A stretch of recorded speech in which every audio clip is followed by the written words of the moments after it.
দ্রব্যমূল্যের ঊর্ধ্বগতি ও সাধারণ মানুষের নাভিশ্বাস ঠেকাতে বাজার মনিটরিংয়ে নেমেছেন সাধারণ শিক্ষার্থীরা। বিভিন্ন বাজারে গিয়ে নিত্য প্রয়োজনীয় পণ্যের দাম ও দ্রব্যমূল্যের তালিকা পর্যবেক্ষণ করেন তারা। বেশি দামে যেন সবজি বিক্রি করা না হয় সে বিষয়ে তাগাদা দিয়ে যায়। শিক্ষার্থীদের বাজার মনিটরিংয়ের এমন উদ্যোগের সুফলও মিলতে শুরু করেছে রাজধানীর বাজারগুলোতে। এখন আর কারওয়ান বাজার থেকে স্থানীয় বাজারের কোথাও চাঁদা দিতে হচ্ছে না। সব মিলিয়ে বাজারের সবজির দাম আগের তুলনায় কমেছে।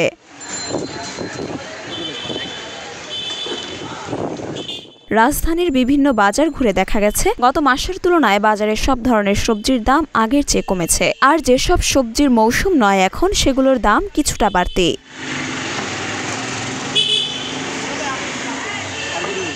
বাজার ঘুরে দেখা গেছে আজকের সাপ্তাহিক ছুটির দিনের বাজারের প্রতি কেজি পটল বিক্রি হচ্ছে 40 টাকায়, পেঁপে 30, মিষ্টি কুমড়া 40, কাঁচামরিচ 220 টাকা, ঢেঁড়স 40, শসা 60 টাকা, লাউ প্রতি পিস 50 থেকে 60 টাকা, কাঁকরোল প্রতি কেজি 60 এবং বেগুন 80 টাকায় বিক্রি হচ্ছে। হঠাৎ করে সবজির দামে এমন স্বস্তির কারণ হিসেবে ব্যবসায়ীরা জানান, পথে পথে যে সবজি পরিবহনের চাঁদাবাজি ছিল সেগুলো এখন দিতে হচ্ছে না।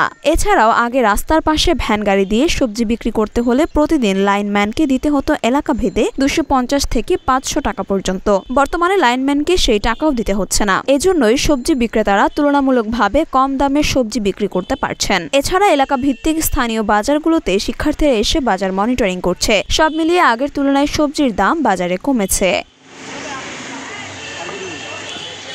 মরিয়ম মিম, ঢাকা পোস্ট।